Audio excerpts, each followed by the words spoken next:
groups, and for lack of a better word, we have to call them lobbyist groups, because that's what they are. The National Governors Association and the Council of Chief State School Officers are responsible for the creation of the standards.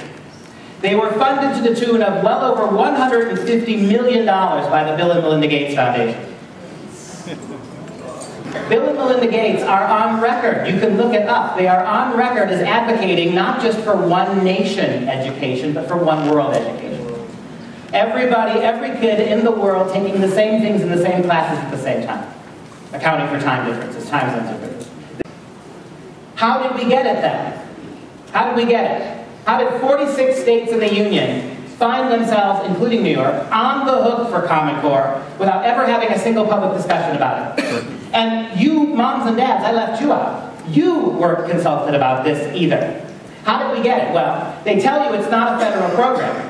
They tell you it's just standards, and it was written by these non-governmental groups. Well, right when they were being conceived and being funded, even before they had been written, the Obama administration created a program called Race to the Top. The Race to the Top program provided millions and millions of dollars of taxpayer funds to every state in the Union. I've heard different conflicting numbers. I hear that New York took $300 million. Today I was told it was more like $700 million. $700 million. $700 million. Think about that. Basically what you have with No Child Left Behind is a stimulus for the state education budgets.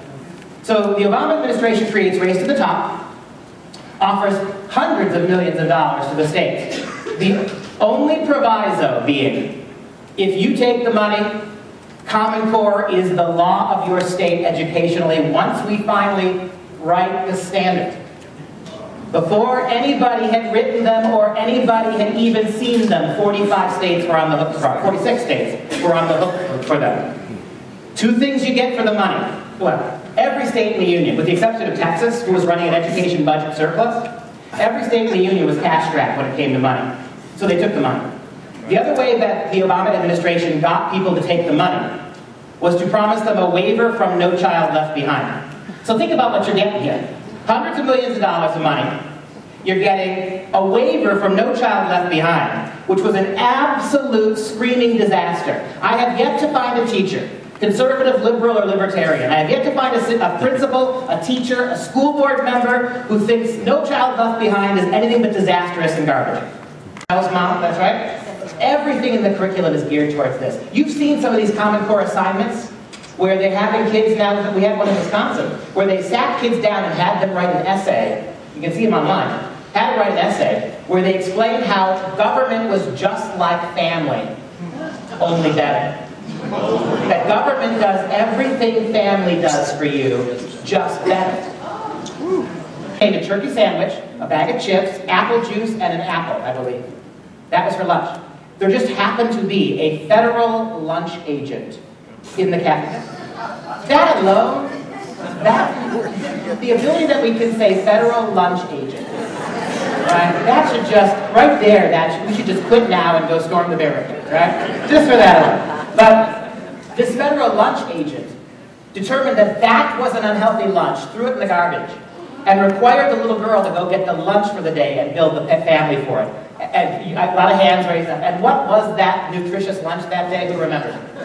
Chicken nuggets. There you go. Every part of the chicken except the white meat. Right? That's what she ate. My 12-year-old niece goes to school in Texas. Texas is one of the 4 states that, like Virginia, refused to take any Common Core. And yet, the state teachers union had been slipping in aspects of Common Core unbeknownst to the legislature or the governor. Right? Nobody knew about it. In fact, Texas had a program called C-Scope, which is a forerunner of Common Core. Now, one of the stories I'll go about to tell you, as soon as this all became known, a couple months ago, the Attorney General looked into it and got C-Scope out of the curriculum. But it was already in there. Among the assignments of C-Scope in Texas were to require 4th grade girls to show up to class dressed as Muslim girls in full burqas.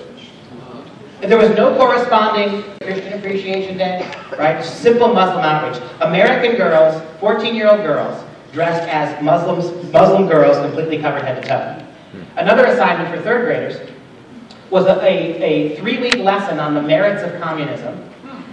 that included as an assignment, you can see the pictures online, that included going home and creating a brand new flag with construction paper and markers for a brand new communist country. I've seen the pictures. I should have thrown them in here. How about that now, teaching the kids to pick any one of the Bill of Rights? And remove it. Yeah, rewrite the Declaration, rewrite the Bill of Rights. The business here about the flags. Imagine an American flag with the blue stars taken out and the Soviet hammer and sickle put in its place. That's what these kids came up with, right? So my horror story. My 12-year-old niece received a letter in the mail this summer that said she wouldn't be allowed to go to school, and any of her female classmates, 12 years old, unless she got a gynecological exam first. Oh, no. My sister is, God bless her, she's a little confused. She's also a little sick, but she sent the kid to get this exam. The gynecologist said, "You're too young, I can't examine you." And then proceeded to give her a half-hour lecture on sex unsolicited. That's bad enough. But why? You ask why. Well, think about this. It makes sense because of this. Why is the schools requiring this? Well, under Obamacare, your daughters can get abortions, they can get abortifacient medicine, they can get birth control without consulting you anymore.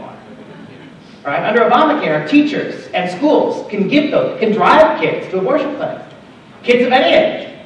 But the one thing they can't do is require your child to get a gynecological exam. That's not in the provisions.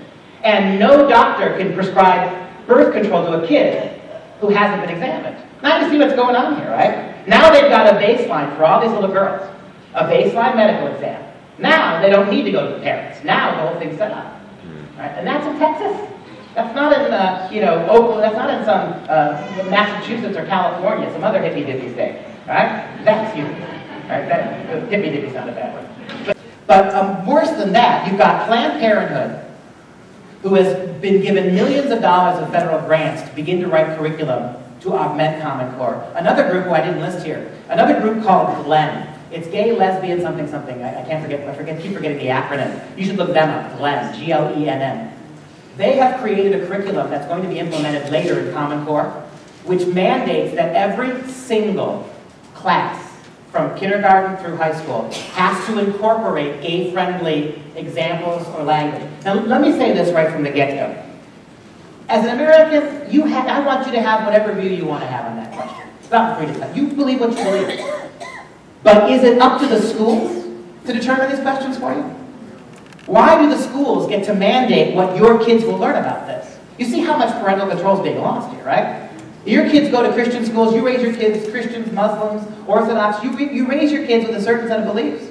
Now, for the first time in our history, if those beliefs contrast with the orthodoxy of what schools are teaching, now we've got a problem. Now you understand why you got the facial cameras? If, as you're going to see in a moment, if as young as 5 and 6 and 7 years old, they've written sexuality standards for your kids, and what they're teaching your kids about homosexuality conflicts with what they've learned at home, now do you see why they're monitoring your kids' reactions? And what now becomes criminal? What now becomes intervention-worthy? That's a big problem, isn't it? So in other words, with the GLEN curriculum, even things like math and science. So they've got to make sure you include gay-friendly and gay-promoting examples, illustrations, and even here's from grades 3 to 5. So by the end of 5th grade, these are standards, which means you have to meet the knowledge. By the end of 5th grade, kids will define sexual orientation as the romantic attraction of an individual to someone of the same gender or someone of a different gender. That's how you're going to define it. And if you don't define it that way, you are in violation of the standard. How about this one? These kids are, what, 5, 6, these are 8, 9, and 10-year-olds. These kids have not gone through puberty yet. Yet for 3 years, they're conditioned to learn things about puberty, right? So you're going to, by the end of 5th grade, you're going to explain the physical, social, and emotional changes that occur during puberty. You're going to describe how friends, family, media, society, and culture can influence ideas about body image. And you're going to identify medically accurate information and resources about puberty and personal hygiene. I ask you, what does any of this have to do with school? Any of it. And I get that we live in a fractured culture. I get that we live in a culture where there are lots of single moms and absent dads. I get it. But is that an excuse to turn schools? In Wisconsin, in places like Memphis, Tennessee, and in my own Green Bay, Wisconsin, they have taken to providing breakfast, lunch, and dinners in the schools because there are some kids who don't eat enough. And then they decided that it's not fair to provide them just for the poor kids, so that every kid in the district in Green Bay can get free breakfast, lunch, and dinner at the school. And then they determined that it's not fair of us to give it only during the school year because kids are hungry in the summer. So all year round in Green Bay public schools, you can get taxpayer money. You get breakfast, lunch, and dinner, everybody. Remember what Lewis said? I didn't finish my quote. Remember what C.S. Lewis said? You can hope for the virtual abolition of education when I'm as good as you has had its way. In other words, when this philosophy that everybody must always get the same thing at the end, when that has its way, there's no such thing as education anymore. Teachers, he said, become glorified babysitters. And that child, capable of reading Aeschylus and Dante, is chained perpetually to his coeval, who barely can spell out a cat set on the map. When that day happens, Lewis said, education is gone.